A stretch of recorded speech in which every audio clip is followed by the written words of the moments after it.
The year 1982. Atari attempts to pull off a Christmas miracle by making a game for the year's top movie E.T. and deliver it in time for the holidays. Many say it's a lump of coal in the stocking, but I disagree.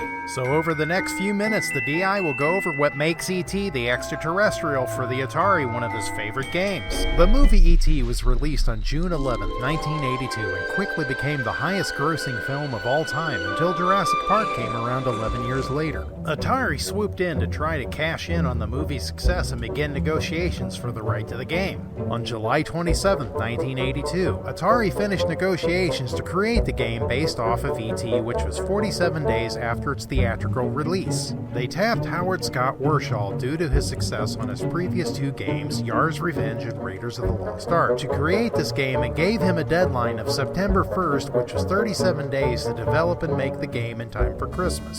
E.T. is a loose adaptation of the events from the movie, which you are trying to build the transgalactic communicator to contact your ship to come back and get you, aided by your human friend Elliot. The feds are also looking for E.T. as well as the scientists. Each time you start a game, the phone pieces in many of the different power zones are placed randomly in the game, so it is different every time you play. The world is a six-sided cube, and once you master how the locations work with one another, it is not too difficult to navigate the map. The feds, they will take a phone piece away from E.T., or if you do not have any phone pieces, they will take all your candy. This is very similar to Howard's other Atari game, Raiders of the Lost Ark, where the thief will take an item from you if you don't escape the area fast enough. The scientists in the game will just take E.T. back to their building to study. You can attempt to run away and break away from them, but it will just burn up E.T.'s energy to do so. Elliot helps you when you call him at the special power zone. If you have 9 candies, he will take the candy and he will run off the bad guys and bring you a piece of the phone if you still need one.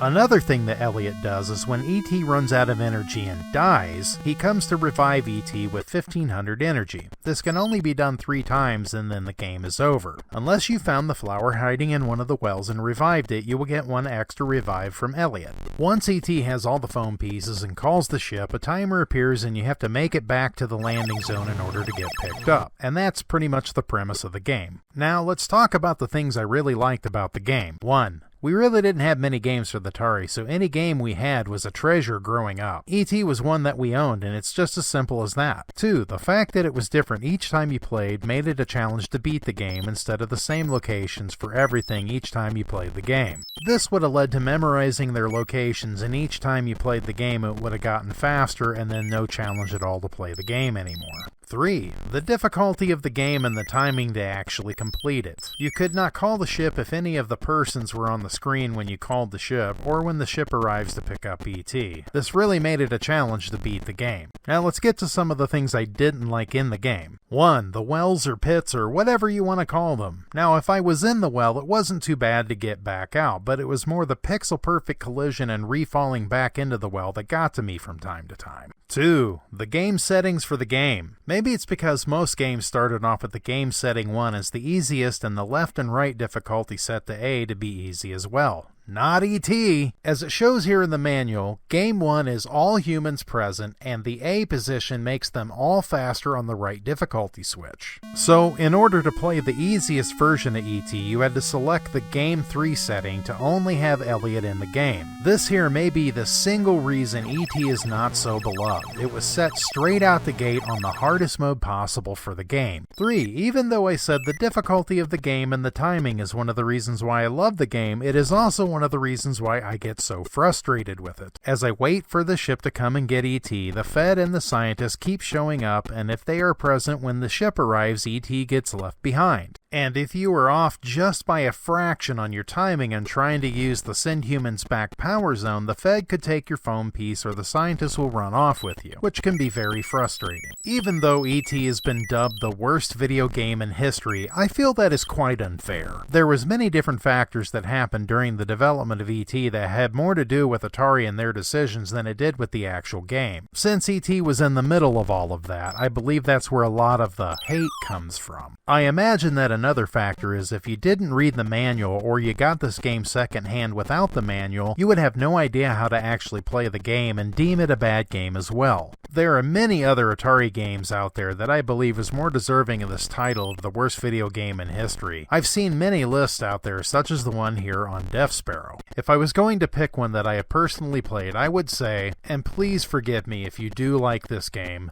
but Dragster. Maybe if there was just a bit more to the game, but it just never held my attention for long and I was easily bored with it. So despite urban legends that turned out to be true and many other factors, E.T. is still one of my favorite games. You don't have to agree with me, as this is just my worthless opinion about the game, but feel free to comment about it below. I love hearing from everyone. Here on the DI, we love going over many games from the past, such as Atari to arcades to door games and PC games and more. So stay logged into the DI for the next video, but until then, Digital Infinity out.